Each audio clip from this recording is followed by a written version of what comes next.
You know what else comes and goes? Fads.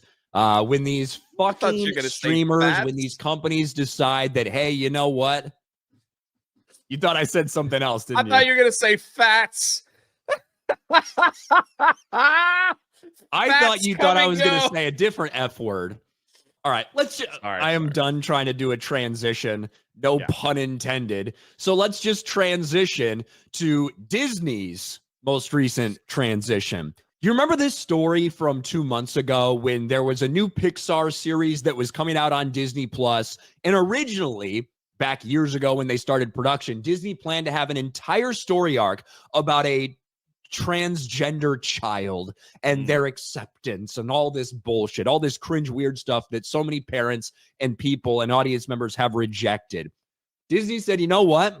I don't think our audience wants that. We're going to pull it. We're going to take this character who we meant to present as some trans allegory storyline, and we're not going to make that person trans. We're going to cut all that stuff out of the episode, and we're just going to pretend like this character is just a normal person and never address any of that stuff ever again. Well, people weren't very happy. The activists that worked at Pixar, that worked so hard to get this shit into children's programming, they weren't happy when Disney decided to pull the plug. And now that Win or Lose has actually been released on streaming, there's some other places that aren't happy about it, and those are the critics. Win or Lose review. Pixar series starts strong, but censorship threatens a home run from Looper, from RogerEbert.com.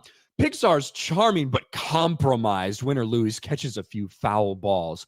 And what they're saying here is they're upset that they removed the transgender child storyline. Win or Lose review, Pixar's Disney Plus series should have been a home run.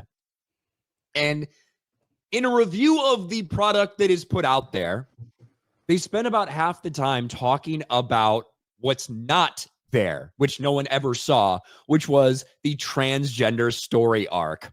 And I want to go, I would almost be tempted to call it a home run, if not for one egregious error that tinges what should have been a clear win with a sense of loss.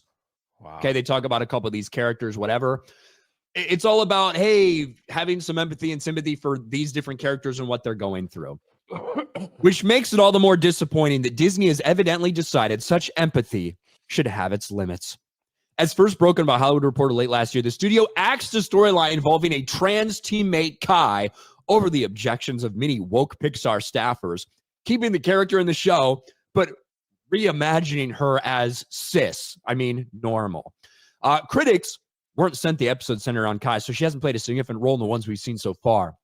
So I can't tell you how the last-minute rewrites play, how central her trans identity would have been to her narrative, or how erasing it changes our understanding of her. What I do know is that a bit of compassion towards a trans child and other people who might see themselves or their loved ones in her would have gone a long way right now. That trans kids deserve care and understanding, as well as stories that reinforce that they deserve care and understanding. And that this series declining to take that stance contradicts the very spirit of thoughtful curiosity that it claims at its foundation. What a shame the company putting it out could not in the end bring itself to live up to its own worthy message. A bit of compassion for trans? They've been shoving that crap down our throat for years, man. What is she? Who wrote this? Whatever person wrote this. Angie Han. He, them, hey, whatever. They have been shoving that stuff down. Do they have pronouns in their bio? Well, shame on them. They don't have pronouns in their bio. They cannot write about trans people. Followed by Ryan Johnson, of course.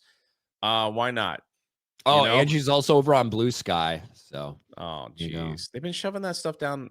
It's like the fact that she'd say that they didn't have compassion for a trans is ridiculous. And the other thing too is it's funny to me that now, these journals, some of these journalists are actually they're grasping at straws too, because they feel like they've lost their influence, and now they can't. And now they're like, I guess they hope this movie fails so they could blame it on them removing the trans character and say, see, it's your fault for removing a trans character, when these movies that push this type of nonsense have been bombing for some time now. So We'll see how it goes. And now you have Pixar, Disney, like, we don't know what to do. We've catered to these people for so long.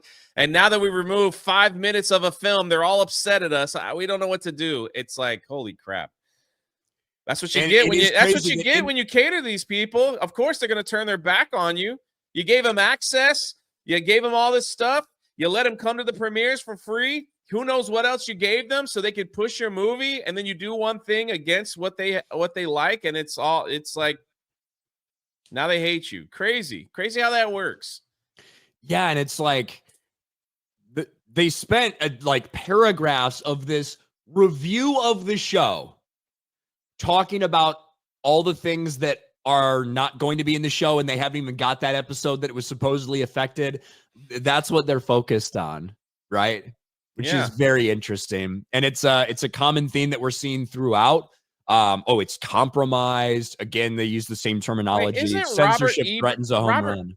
Robert Ebert, is he dead? Why is he writing reviews? He's not. It's someone that writes for RogerEbert.com. So he's Randy Jones. So he's not dead. Oh, so he's writing for Robert Ebert.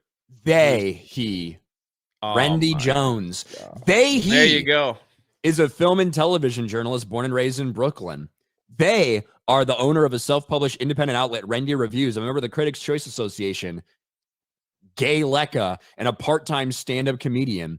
They have been seen in Vanity Fair, Them, Teen Vogue, CBC News, and Paste.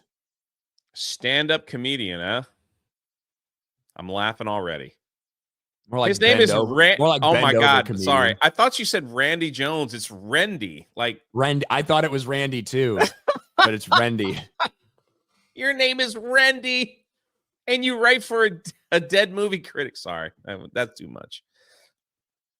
Yeah, I mean, I have no sympathy for Pixar, Disney, and all that stuff. They catered to these people for so long, and and that's what you do when you cater to the mob.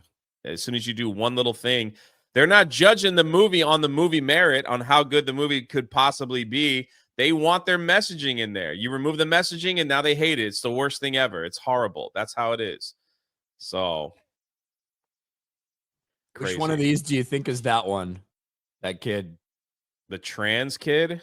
Is it that one? The skinny, non-athletic looking one? Oh. If I was guessing, I would say that one, but it's probably not. Who knows? Purple hair, maybe. It's a boy. Never mind. So they wanted it to. Now it's just presented as a normal ass girl, but I believe originally it was a dude who transitioned to a girl. Oh, okay. And they cast a trans voice actor for it and everything. And then they pulled the rug, like, yeah, we're just going to edit all this out and pretend that this person isn't trans, and we're not going to do anything with that trans shit. So is this guy like hitting home runs and stuff? Like all the other males that enter the women's athlete division? Is that why they win the big game? Because of the trans boy? They bring in the boy to play in the girls' league, so that's how they win the big game? That's what we're doing here? That would be funny. I'm all for it.